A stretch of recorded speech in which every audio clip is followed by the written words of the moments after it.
முள்ளிவாய்க்கால் நினைவு சின்னம் யாழ் பல்கலைக்கழகத்திலே தகர்க்கப்பட்ட போது இந்த தகர்க்கப்பட்ட நினைவு சின்னத்திற்கு ஈடாக எங்கள் நகரத்தில் நாங்கள் நினைவு சின்னம் எழுப்புகிறோம் என்று பிராம்டன் நகரத்தினுடைய மேயர் அங்கு நினைவு சின்னம் உருவாக்கினார். கனடாவில் இருக்கிற பிராம்டன் நகரம் மே 14 இன அழிப்பு நாளாக அவர்கள் அறிவித்திருக்கிறார். தாயகத்தை பொறுத்த வரைக்கும் ஒரு முக்கியமான குறை இருக்கிறது. அவர்கள் இன்றைக்கு இந்த கட்டமைப்பியல் இனவழிப்பு, ஒரு ஸ்ட்ரக்சரல் ஜெனோசைட் அது தொடர்கிறது. அதுக்கு ஆதாரம் பண்பாட்டு படையெடுப்பு. இந்து கோயில்கள் இருக்கிற இடத்திலே அகழ்வாராய்ச்சியின் மூலம் புத்தர் சிலை கிடைத்தது என்பது நீங்க பார்த்தோம் இல்லையா?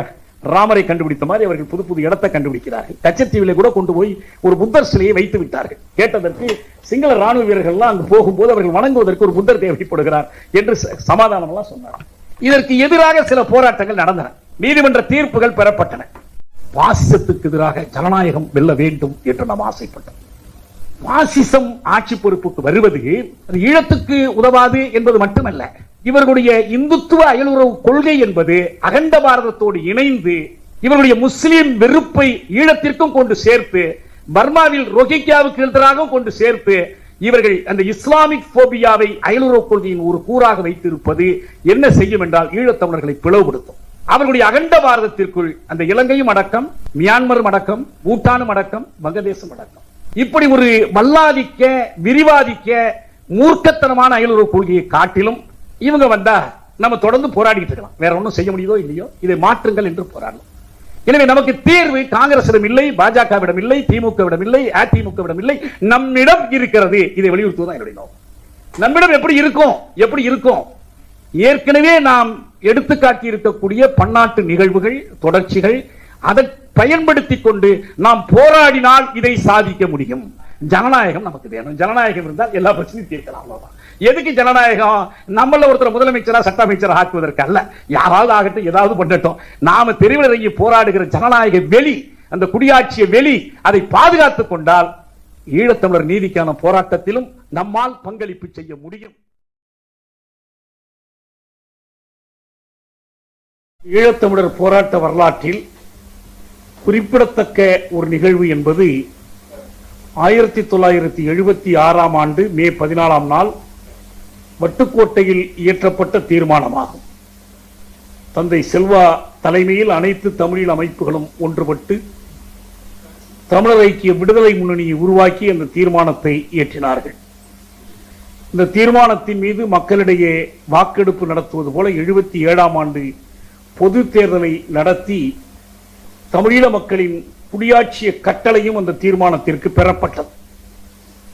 இந்த தீர்மானம்தான் பிற்காலத்தில் தமிழீழ போராட்டத்திற்கு, அறப்போராட்டமானாலும் ஆயுத போராட்டமானாலும் நியாயம் வழங்குவதாக கருதப்பட்டது.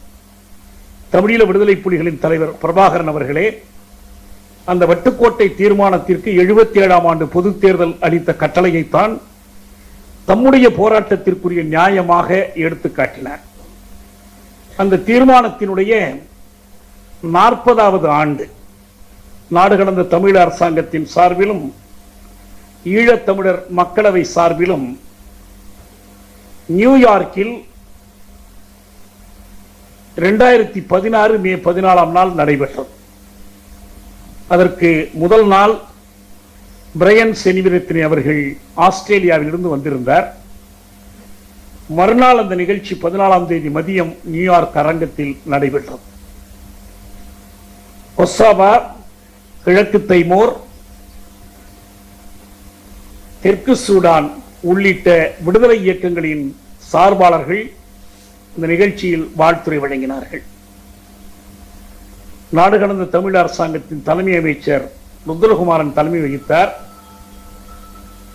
அந்த நேரத்தில் இலங்கையில் நல்லாட்சி அரசாங்கம் என்ற பெயரில் ரணில் விக்ரமசிங்காவும்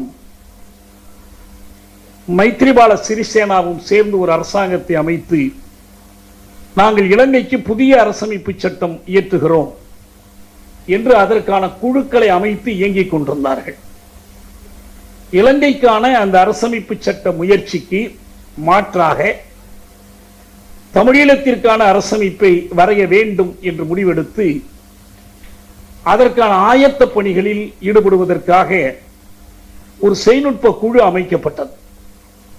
வழக்கறிஞர் சிவபாலன், சிகாகோ மனித உரிமை பல்கலைக்கழகத்தினுடைய பேராசிரியர் பிரான்சிஸ் பாயில் ஆகியோடு நானும் அந்த குழுவில் இடம்பெற்றிருந்தேன்.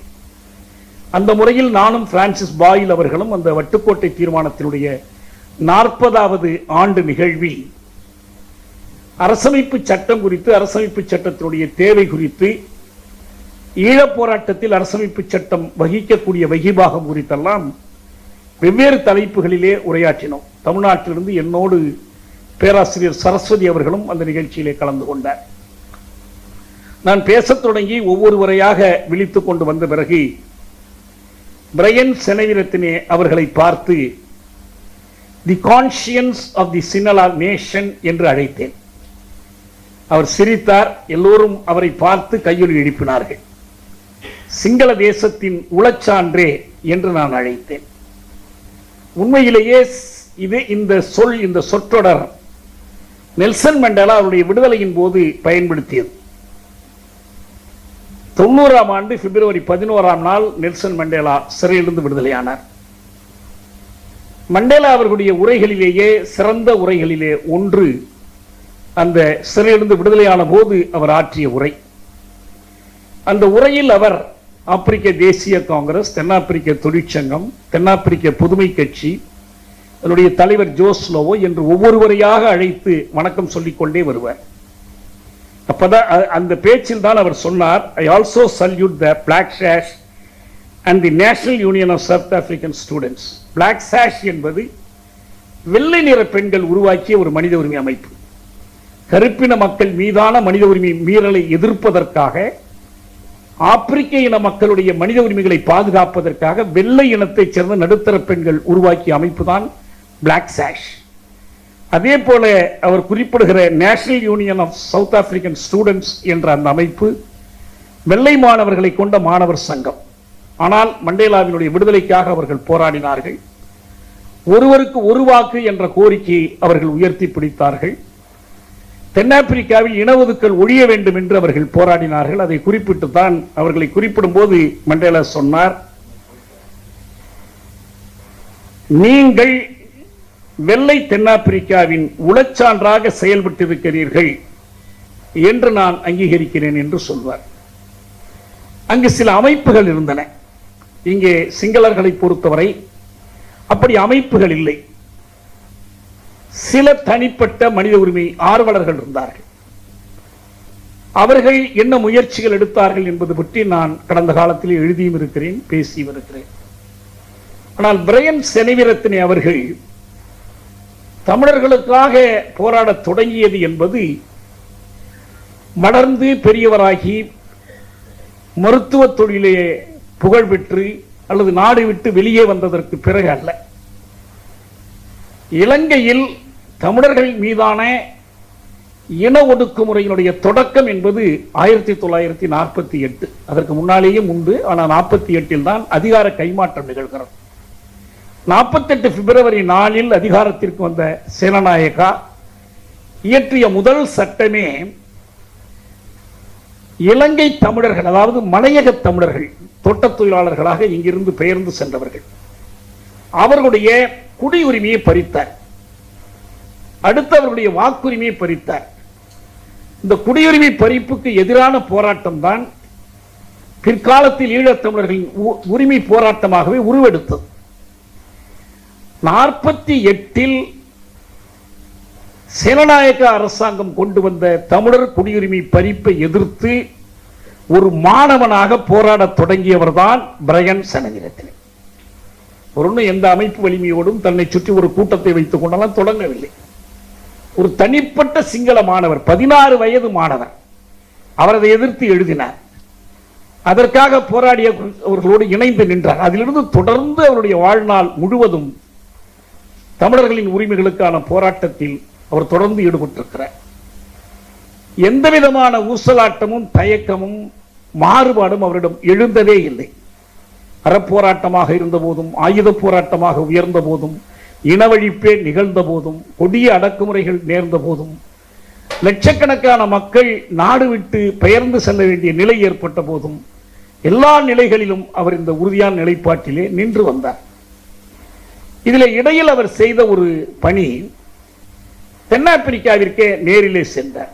மண்டேலாவுடனான தொடர்பு உறவு என்பது தென்னாப்பிரிக்காவின் மீது அவர் கொண்டிருந்த ஒரு ஈடுபாடு. பிஷப் டூட்டுவை சென்று சந்திக்கிறார். டூட்டு இவருடைய செய்திகளை கேட்ட பிறகு சொல்கிறார், நான் இதுவரை ஒரு சிங்களவர் தமிழர்களின் உரிமைகளுக்கு ஆதரவாக பேசி பார்த்ததில்லை. நீங்கள் சிங்களவராக பிறந்தும் தமிழர்கள் உரிமைகளுக்காக போராடுகிறீர்கள் என்பது பெருமைக்குரியதாக இருக்கிறது. அப்போது பிரையன் செனிவிரத்தினே சொன்னார், நீங்கள் ஏன் அதை தமிழர் உரிமை என்கிறீர்கள்? எல்லா மனிதர்களின் உரிமைகளுக்காக நான் போராடுகிறேன். எங்கள் நாட்டில் தமிழர்கள் ஒடுக்கப்படுவதால் நான் இது தமிழர்களுக்கான போராட்டமாக எடுத்துக் கொள்கிறேன். உங்கள் நாட்டில் கருப்பின மக்கள் ஒடுக்கப்பட்டால் உங்களோடு போராட்டத்தில் நான் கலந்து கொள்ள விரும்புவேன் என்றெல்லாம் பிரையன் செனிவிரத்தினே சொன்னார். அதற்கு பிறகு ஒரு 2-3 நாட்கள் அந்த நாடு கடந்த தமிழ் அரசாங்கத்தினுடைய அரசவை கூட்டம், அதைத்தான் அவர்கள் நாடாளுமன்றம் என்று அழைக்கிறார்கள், அந்த அரசவை கூட்டம் நடைபெறுகிறது. ஒரு மேலவை உறுப்பினராக இருக்கிறார். இன்றைக்கு அவருக்கு 92 வயது கிட்டத்தட்ட ஆகிவிட்டது. மிகவும் நலிவுற்று படுத்த படுக்கையாக இருப்பதாக நான் கேள்விப்பட்டேன். ஆனால் அப்போது ரொம்ப துடிப்பாக இருந்தார். 76 ஒரு இளைஞரை போல ஓடியாடி எல்லா பணிகளையும் செய்வார். நகைச்சுவையோடு பழகுவார். அவருக்கு அந்த முறை அவர்கள் ஒரு விருது கூட கொடுத்தார்கள். பிற்காலத்திலே தான் அந்த அரசாங்கத்தினுடைய மிக முக்கியமான விருது Nelson Mandela award, Nelson Mandela விருது என்பதையே அவருக்கு வழங்கினார்கள். ஆஸ்திரேலியாவில் மனித உரிமைகளுக்காக போராடக்கூடிய பசுமை கட்சி, இந்த கட்சிக்கு அவர் எப்பயும் ஆதரவாக நின்றார்.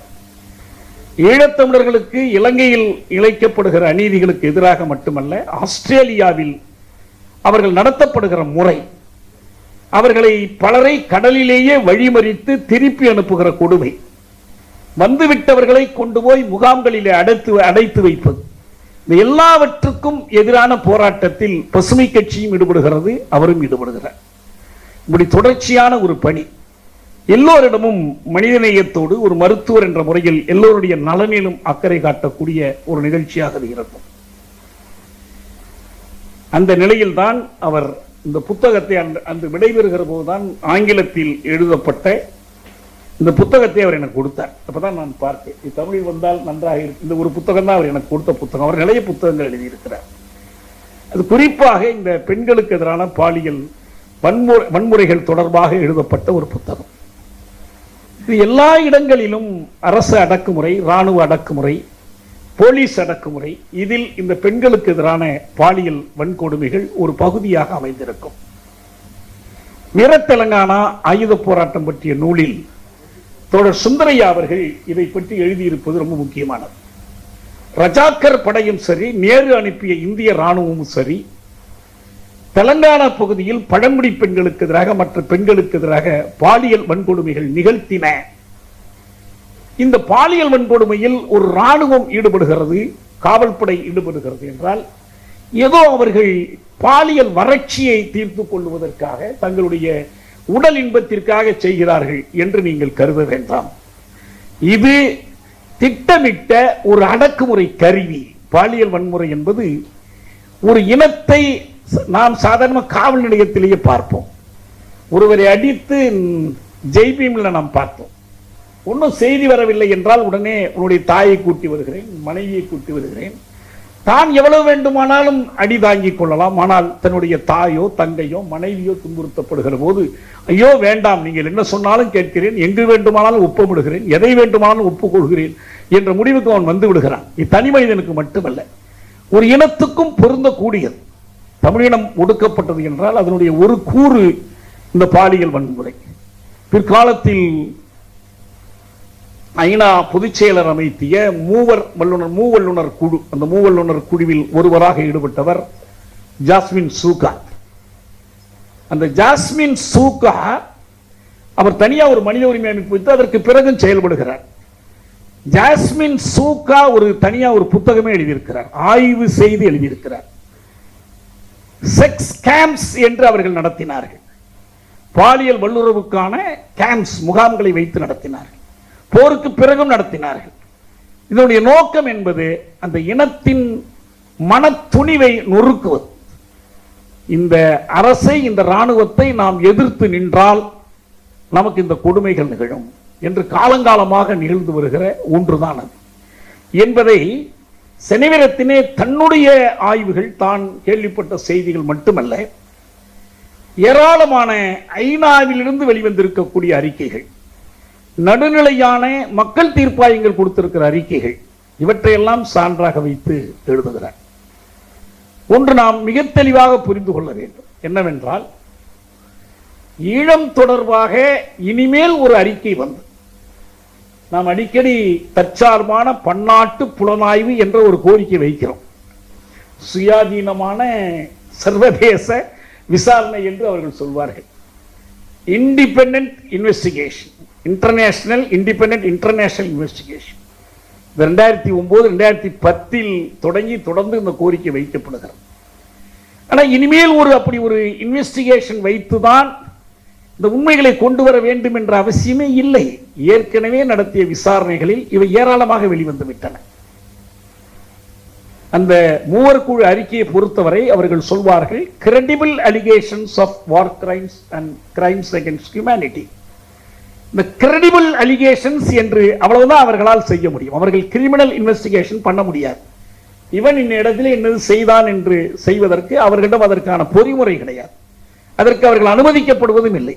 ஆனால் தங்களுக்கு கிடைக்கக்கூடிய சாட்சியங்கள், ஆதாரங்கள், இவற்றை திரட்டி இந்த குற்றச்சாட்டுகள் நம்பத்தக்க குற்றச்சாட்டுகள். இதே நம்பத்தக்க குற்றச்சாட்டுகளின் அடிப்படையில் தான் யுகோஸ்லாவியாவில் செர்பியாவின் கீழ் ஒடுக்கப்பட்டிருந்த கொசோவா, குரேஷியா, இந்த நாடுகளில் எல்லாம் இதைத்தான் அளவுகோலாக பயன்படுத்தினார்கள். இதை அளவுகோலாக பயன்படுத்தி தான் தீர்ப்புகள் எழுதினார்கள். மிக அண்மைய உதாரணம், மியான்மரில் ரோஹிங்கியாக்கள் எதிராக ஒரு இனப்படுகொலை நடைபெறுகிறது என்று ஐநா மனித உரிமை பேரவை முடிவெடுத்தது. அவர்கள் மீது வழக்கு தொடுக்க வேண்டும் என்று சொன்னார்கள். வழக்கு தொடுக்கப்பட்டது. அனைத்துலக நீதிமன்றத்திலே வழக்கு தொடுக்கப்பட்டது. இதற்கு முன் சூடான் தொடர்பாக அப்படி ஒரு வழக்கு வந்தது. அவர் அல் பஷீரை அதன் அடிப்படையில் அவர்கள் தண்டித்தார்கள். இது வெறும் மனிதகுல விரோத, டார்ஃபூரில் நடந்த கொடுமைகள், இவை மனிதகுலத்துக்கு விரோதமான குற்றங்கள் மட்டுமல்ல, வெறும் போர் குற்றங்கள் அல்ல, இவை இன கொலை குற்றம். இதற்காக அவர் எந்த நாட்டிற்கு போனாலும் அவரை பிடித்து ஒப்படைக்க வேண்டும் என்கிற அளவுக்கு ஒரு கைது ஆணையே பிறப்பித்தது உலக நீதிமன்றம். இன்றைக்கு சொல்கிறார்கள் இன்டர்நேஷனல் கிரிமினல் கோர்ட் இதே போன்ற ஆணையை நெட்டன்யாகுவுக்கு எதிராக பிறப்பிப்பது பற்றி யோசித்துக் கொண்டிருக்கிறது. பிறப்பித்தால் அவர் எங்கு போனால் யார் பிடித்துக் கொடுப்பது? இஸ்ரேலை விட்டு வெளியில் வர மாட்டார். இஸ்ரேலிய மக்களே பிடித்துக் கொடுக்கிற நிலை வந்தால் மட்டும்தான் நடக்கும். ஆனால் இவ்வளவும் நடந்திருக்கிறது. ஆனால் இந்த எண்ணிக்கைகளோடு யுகோஸ்லாவியாவின் கீழ் அடக்கப்பட்டிருந்த தேசங்கள், அங்கு நடந்த கொலைகள், குரேஷியாவில் இறந்தவர்கள் தொகை 9000. இது அடிப்படையில் தான் அது இன அழிப்பு என்று ஐநா முடிவு கட்டுகிறது. ஏனென்றால் அவர்களுடைய யூரோசென்ட்ரிக் ஐடியாலஜி, ஐரோப்பிய நாடுகளுக்கு இருக்கக்கூடிய அந்த மையம், யுகோஸ்லாவியா ஐரோப்பாவிலே இடம்பெற்று விட்டது. பக்கத்திலே நாட்டோ நாடுகள் வலிமையாக இருக்கின்றன.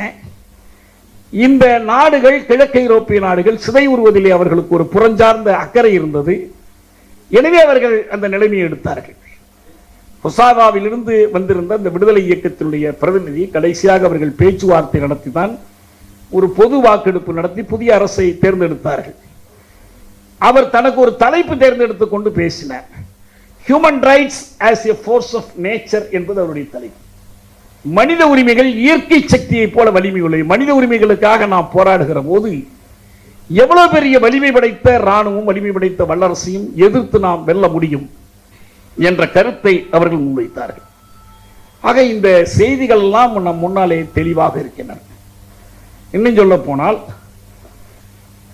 இன்றைக்கு உலக அளவில் எல்லா முக்கியமான பொறுப்புகள், மனித உரிமை சார் பொறுப்புகள் வகித்தவர்கள், அது ராதல் ஹுசைன், பிறகு வந்த மிஷேல் பஷலே, இன்றைக்கு இருக்கிற மனித உரிமை உயர் ஆணையர், அவருக்கு முன்னால் இருந்தவர்கள், இதற்கு முன் இருந்த ஐநாவினுடைய பொதுச் செயலர்கள், பான்டிமுன் தொடங்கி இப்போது இருக்கிற செயலாளர் வரைக்கும், இவர்கள் யாரும் என்ன சொல்வது கிடையாது என்றால், இலங்கையில் அப்படி எதுவும் நடக்கவில்லை, இது ஏதோ விடுதலை புலிகளோ மற்றவர்களோ கிளப்பி விடுகிற கதை என்று சொல்லவில்லை. காணாமலாக்கப்பட்டவர்களை பற்றி, வலிந்து காணாமலாக்கப்பட்டவர்களை பற்றி ஒரு ஐநா ஒர்க்கிங் குரூப், ஐநா செயற்குழு ஒன்று இயங்குகிறது. அந்த செயற்குழு தன்னிடம் வரக்கூடிய புள்ளி விவரங்களை திரட்டி ஒரு கணக்கு கொடுக்கிறது. ஈராக்கிற்கு அடுத்தபடியாக உலகத்திலேயே அதிகமானவர்கள் வலிந்து காணாமலாக்கப்பட்ட இடம் இலங்கை தான். இது ஐநாவினுடைய ஒரு அதிகாரபூர்வ அமைப்பு கொடுக்கக்கூடிய ஒரு கணக்கு. இது ஐநா மனித உரிமை பேரவையில் 2010 தொடங்கி அடுத்தடுத்து பல தீர்மானங்கள் வந்துவிட்டன. இந்த தீர்மானங்கள் ஒவ்வொன்றும் ஏதோ ஒரு விசாரணைக்கு ஒரு அவர்கள் ஸ்பெஷல் ராப்போர்ட்டர்ஸ், சிறப்பு அறிக்கையாளர்கள் என்று வைத்திருக்கிறார்கள். தனி கண்காணிப்பாளர்கள் இருக்கிறார்கள், ஒவ்வொரு துறைக்கும் இருக்கிறார்கள். இவர்களை என் நாட்டிற்குள் விடுவதில்லை என்று ராஜபக்ஷ முடிவெடுக்கிறார். இன்னும் சொல்ல போனால், பழைய இந்த போர் நடக்கிற காலத்தில் மனித உரிமை ஆணையராக இருந்த தென்னாப்பிரிக்காவை சேர்ந்த தமிழ் வம்சாவளியிலே வந்த அந்த அம்மையார் அவர்களை கேவலப்படுத்தி இழிவுபடுத்தி சிங்கள அமைச்சர் பேசுகிறார். அதையும் மீறி அவர்கள் துணிந்து அங்கே சென்று இதற்கெல்லாம் நாங்கள் பயப்பட மாட்டோம் என்று அறிவிக்கிறார்கள். இப்படி நிறைய சான்றுகள் நாம் குறிப்பிடலாம். இது தொடர்பாக வந்திருக்கிற அறிக்கைகள், டப்ளின் தீர்ப்பாயம், ஜெர்மனியில் பிரமன் தீர்ப்பாயம், உச்சகட்டமாக 2015ஆம் ஆண்டு ரணில் பிரதமராக மைத்ரிபால அதிபராக வந்ததற்கு பிறகு ஐநாவில் இயற்றப்பட்ட அந்த தீர்மானத்தின்படி OISL, office of the high commissioner for human rights, investigation on Sri Lanka, அதான் அதனுடைய முழு விளக்கம். அது ஒரு நடைமுறையில் பன்னாட்டு விளக்கம். மார்த்தி அத்திசாரி தலைமையில் பாகிஸ்தானை சேர்ந்த ஜஹாங்கீர் என்று நினைக்கிறேன் அந்த அம்மையார், அப்படி ஒரு 3 பேரை கொண்ட ஒரு குழு அறிவுரை கூறி ஒரு விரிவான அறிக்கை கொடுத்தது. இன்றைக்கும் அது மிக முக்கியமான ஆவணம். இலங்கையில் என்ன நடந்தது என்பதற்கு இன்றில்லையாவிட்டாலும் நாளை எல்லாவற்றையும் உடைத்து நொறுக்கக்கூடிய ஒரு ஆவணம். இந்த பாலியல் வன்கொடுமைகள் பற்றி அந்த அறிக்கை சொல்கிறது. சிங்கள ராணுவம் பெண்களுக்கு எதிரான பாலியல் கொடுமைகள் மட்டும் செய்யவில்லை. அந்த அறிக்கையில் இருக்குது, அந்த OISL அறிக்கையில் இருக்கிறது. 2015 செப்டம்பரில் வைக்கப்பட்டு ஏற்றுக்கொள்ளப்பட்ட அறிக்கை அது. அன்னைக்கு ராடல் ஹுசைன் தான் அதனுடைய ஐநா மனித உரிமை உயர் ஆணையராக இருந்தார். அந்த அறிக்கையில் அடுத்து சொல்கிறார்கள், இது ஆண்களுக்கு எதிராகவும் சிங்கள ராணுவம் பாலியல் வன்கொடுமைகள் செய்தது. இதையும் சொல்கிறார்கள். போர்க்குற்றம் தொடர்பான குற்றச்சாட்டுகள் 2 தரப்பிலும் உண்டு, புலிகள் மீதும் உண்டு. ஆனால் ஒன்றே ஒன்று, புலிகள் இயக்கத்தை பொறுத்தவரை ஒழுக்கம் தொடர்பான ஒரு குற்றச்சாட்டு கூட எங்கள் பார்வைக்கு வரவில்லை. இந்த அறிக்கையில் எழுதியிருக்கிறாங்க. குழந்தைகளை சேர்த்துக் கொண்டார்கள் அல்லது சிவிலியன்களை கேடயமா பயன்படுத்தினார்கள், இதெல்லாம் இருக்கும். ஆனா இப்படி ஒரு குற்றச்சாட்டே இல்லை. இன்னும் அந்த அறிக்கையில் தான் வந்துச்சு. ராதல் ஹுசைனிடம் கேட்கிறார்கள், இந்த அறிக்கையை முன்வைத்ததற்கு பிறகு கேட்கிறார்கள், ஐயா நீங்கள் இவ்வளவு சொல்லிவிட்டு ஏன் இதை இனக்கொலை என்று அறிவிக்க தயங்குகிறீர்கள் என்று கேட்டார். அவர் சொன்னார், இனக்கொலை இல்லை என்று நான் அறிவிக்கவில்லையே என்று திருப்பி கேட்டார். நடந்திருப்பது ஒரு ஹியூமன் ரைட்ஸ் இன்வெஸ்டிகேஷன். இதற்கு பிறகு நடைபெற வேண்டியது ஒரு கிரிமினல் இன்வெஸ்டிகேஷன். அதை நாங்கள் முடிவு பண்ண முடியாது, ஐநா பாதுகாப்பு மன்றம் முடிவு செய்யலாம். அப்படி முடிவு செய்தால், அந்த முடிவு வந்தால் அதுக்கு எங்களுக்கு மறுப்பில்லை என்று அவர் ஏற்றுக்கொள்கிறார். அதையும் தாண்டி மிஷேல் பஷலே உயராணையராக இருக்கிற காலத்தில் தான் அரசுகளுக்கு அவர் அறிவுரை கூறுகிறார், நீங்கள் ரோமாபுரி சட்டத்தில் கையொப்பமிட்ட நாடுகள், நீங்கள் போய் உலக நீதிமன்றத்தில் வழக்கு போடுங்கள். குற்றச்சாட்டு ஆளானவர்களை உங்கள் நாடுகளுக்குள் அனுமதிக்காமல் தடைகள் பிறப்பியுங்கள். ஷவேந்திர சில்வா அமெரிக்கா போகாமல் தடை விதிக்கப்பட்டது எப்படி? உள்ள வரக்கூடாதுட்டாங்க. என்ன அவரே எழுதுகிறார், தன்னுடைய போர்க்குற்றங்களை வீர சாதனைகளாக வெற்றி பதக்கங்களாக அவர் எழுதி வைத்திருக்கிறார். ஆக நான் சுருக்கமா சொல்ல வருவது என்னவென்றால், அங்கு நடந்தது இன அழிப்பு என்ற முடிவுக்கு வழி செய்யக்கூடிய அனைத்து சான்றுகளும் திரட்டப்பட்டு விட்டன. இன்னும் சொல்ல போனால், கடைசியாக நடந்த மனித உரிமை பேரவை கூட்டத்தில் மனித உரிமை உயர் ஆணையர் முன்வைத்த அறிக்கை என்ன சொல்கிறது என்றால், எங்களிடம் 1,25,000 சான்றுகள் இருக்கின்றன, இந்த சான்றுகளை பாதுகாக்க வேண்டும், இந்த சான்றுகளின் அடிப்படையில் தான் காணாமலாக்கப்பட்டவர்கள் என்ன ஆனார்கள், யார் குற்றம் புரிந்தார்கள் என்பதையெல்லாம் நாம் கண்டறிய முடியும். ஆனால் இந்த சான்றுகளை பாதுகாப்பதற்கு ஒரு அலுவலகம் வேண்டும், அதற்கு ஒரு இருப்பறை வேண்டும், இதற்கெல்லாம் பணம் கொடுங்கள் என்று கேட்கிறார். நாங்கெல்லாம் பணம் கொடுக்க மாட்டோம். அமெரிக்கா பணம் கொடுக்க மறுக்கிறது. ஐநா மனித உரிமை பேரவைக்கு செய்கிற செலவே வீண் என்று ட்ரம்ப் அறிவித்து விட்டு வெளிநடப்பு செய்தே போய்விட்டார். பைடன் வந்த பிறகுதான் திரும்ப உள்ள கொண்டு வந்தார்கள்.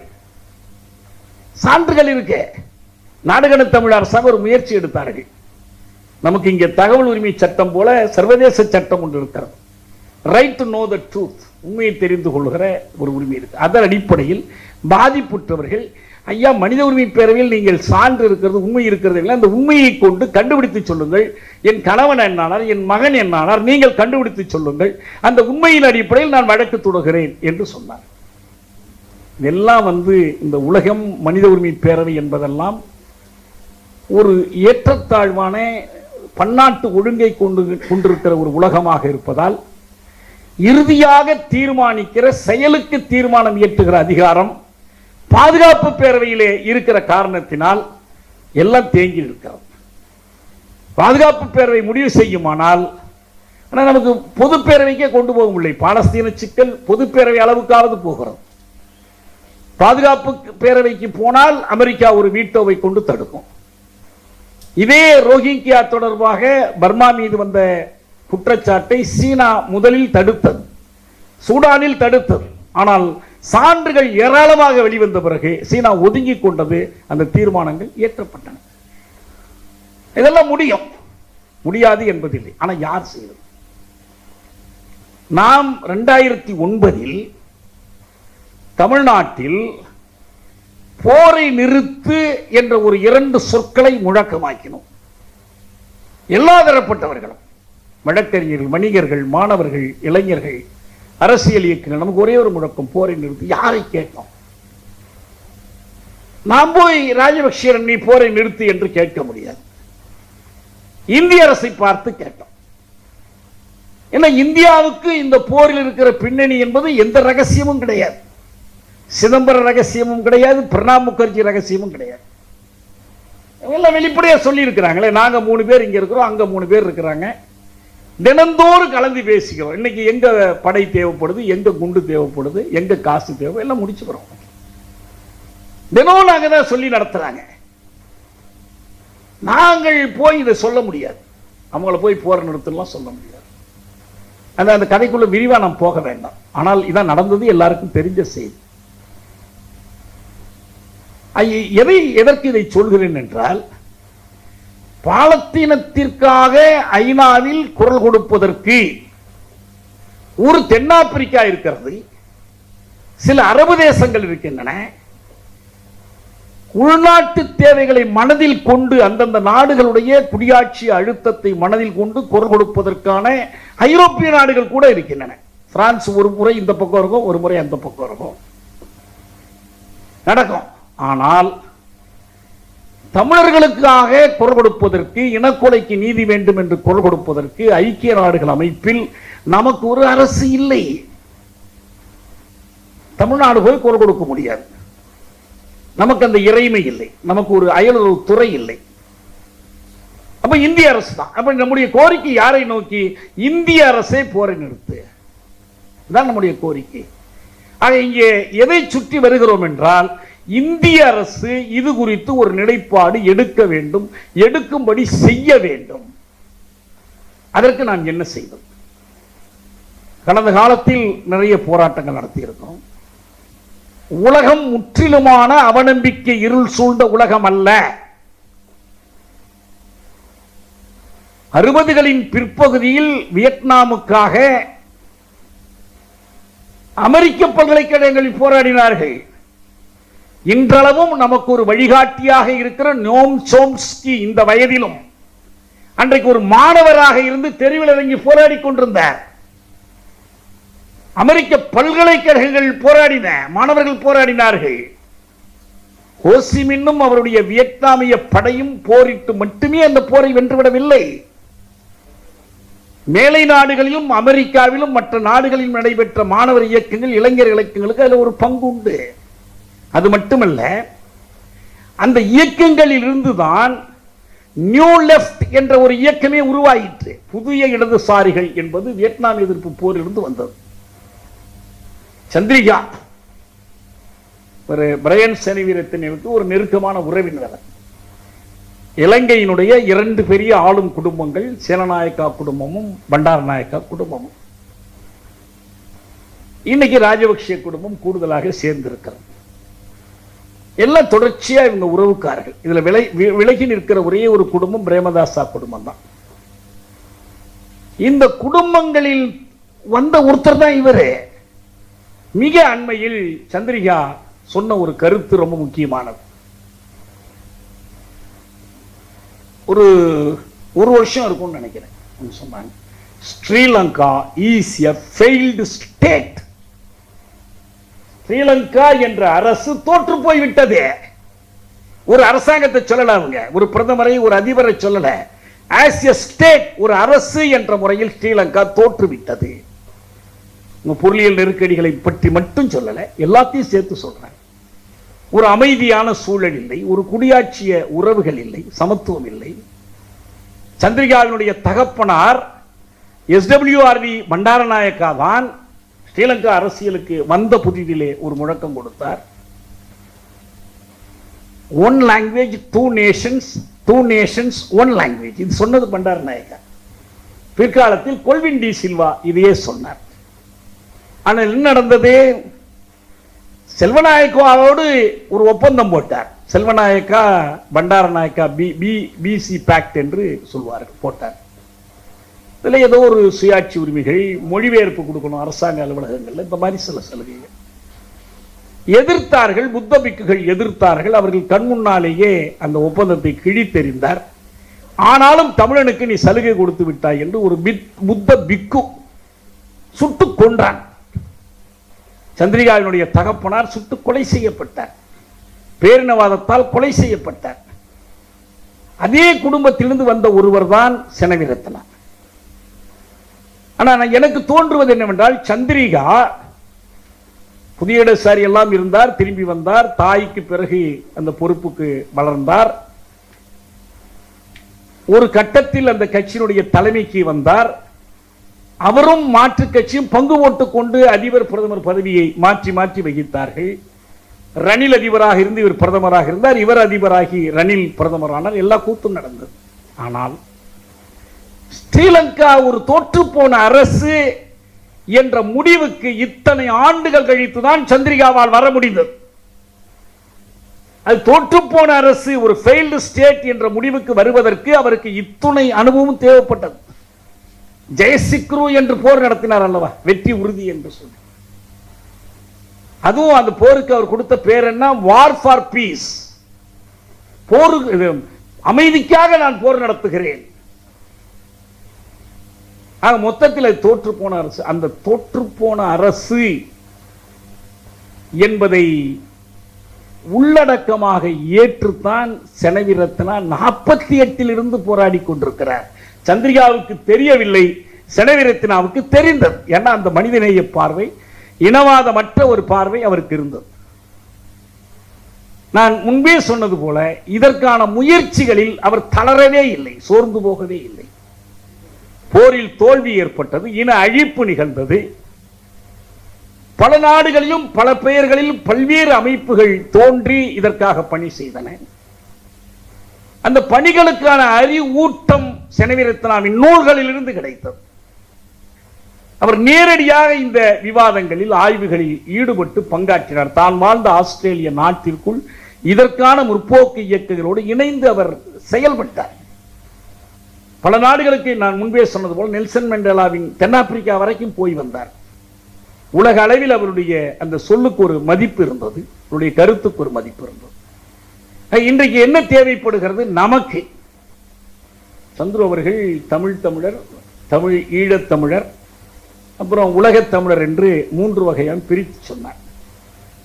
இந்த 3 வகையும் எதை குறிக்கும் என்றால், ஈழத்தமிழர் விடுதலைக்கான இன்றைக்கு அதனுடைய வரலாற்று கட்டமாக விளங்குகிற ஈடுசை நீதிக்கான அந்த போராட்டத்தின் 3 களங்கள் இவை. 2009 இதை நாம் சொன்னோம். தமிழ்நாடு ஒரு களம், தாய் தமிழீழம் ஒரு களம், உலகத் தமிழ், தமிழ் உலகம், புலம்பெயர் தமிழ் உலகம் ஒரு களம். தாயகத்தில் என்ன நிலைமை?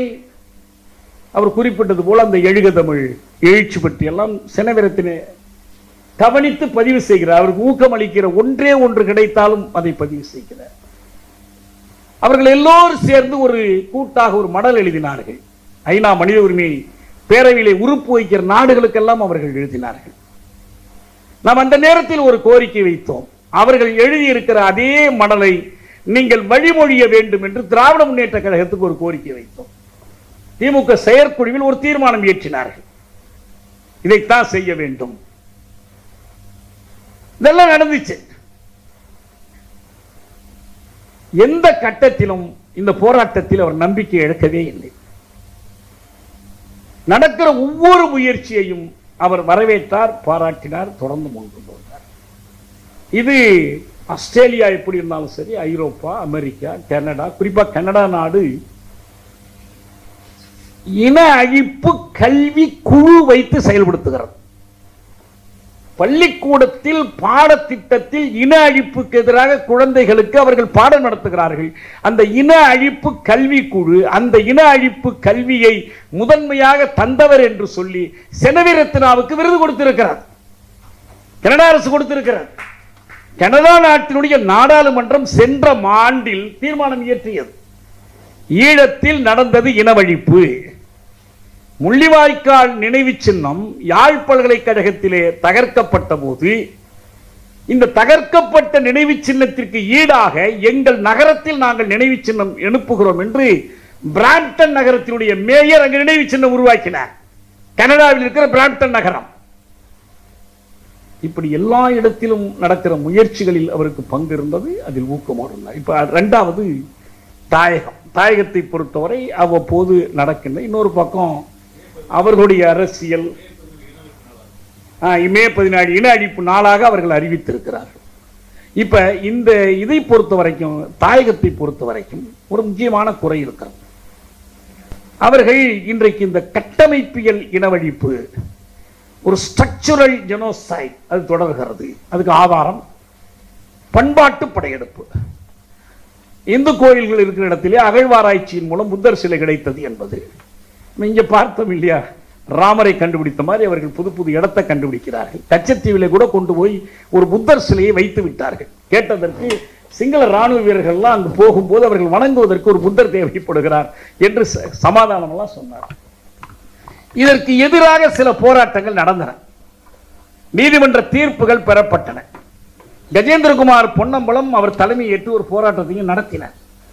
ஆனால் பெரும்பாலான கட்சிகள், தமிழரசு கட்சியாக இருக்கட்டும், அதுல இருக்கிற சுமந்திரன் பிரிவாக இருக்கட்டும், வேறு பிரிவுகளாக இருக்கட்டும், இந்தியா என்ன எழுதி கொடுக்க சொல்கிறதோ அதை எழுதி கொடுப்பதற்கு காத்திருக்கிறார். அதிபர் பதவிக்கு முறைப்படியான தேர்தல் நடத்தப்படாமல் ஜெயவர்தனேயை நாடாளுமன்ற உறுப்பினர்கள் ஓட்டு போட்டு தேர்ந்தெடுப்பது என்று ஒரு முயற்சி நடக்கிறது. இதற்கு அமெரிக்க ஆதரவு. ஜெயவர்தனா ஒரு நாடாளுமன்ற உறுப்பினராக கூட ஓட்டு வாங்கி தேர்ந்தெடுக்கப்பட்டவர் அல்ல. நேஷனல் லிஸ்ட்ல தான் அவர் போய் உட்கார்ந்து இருந்தார். திடீரென்று ஒரு வாய்ப்பு அவருக்கு கிடைத்தது. யானை ஒருத்தருக்கு மாலை போட்டு ராஜாவாக்கிய மாதிரி அவரை திடீரென்று உட்கார வைத்தார்கள். அவருக்கும் இந்த தாமரை கட்சின்னு அங்க சொல்லுவாங்க, இங்க ஒரு கட்சி மாதிரி இங்க ஒரு தாமரை கட்சி, ராஜபக்ஷ கட்சி, அவர்கள் வேறொருவரை முன்னிறுத்தினார்கள். இந்த தலைவர்கள் எல்லாம் ஒன்னா கூடி உட்கார்ந்து இருக்கிறார்கள். திடீரென்று யாழ்ப்பாணத்தில் இந்திய தூதரிடமிருந்து ஒரு தொலைபேசி அழைப்பு வருகிறது. நீங்கள்லாம் இவருக்கு ஓட்டு போடாதீங்க, அவருக்கு ஓட்டு போடுங்க. இதுதான் இந்தியாவினுடைய பங்கு. இவங்க இந்த புவிசார் அரசியல் என்கிறோமே, இவங்க விரும்பின ஆளை வச்சுக்கணும். நேபாளமா, பூட்டானா, சிக்கிமா, இவங்களுக்கு விரும்பின ஆளை முடிஞ்ச வரைக்கும் வச்சுக்கணும். இந்த முயற்சி தான் செய்தார்கள் அங்கேயும். இப்ப தமிழ்நாடு நம்ம என்ன உண்மையை ஒத்துக்கொள்ள வேண்டி இருக்குதுன்னா, தமிழ்நாடு இதுல மிகவும் பின்தங்கி இருக்கிறது.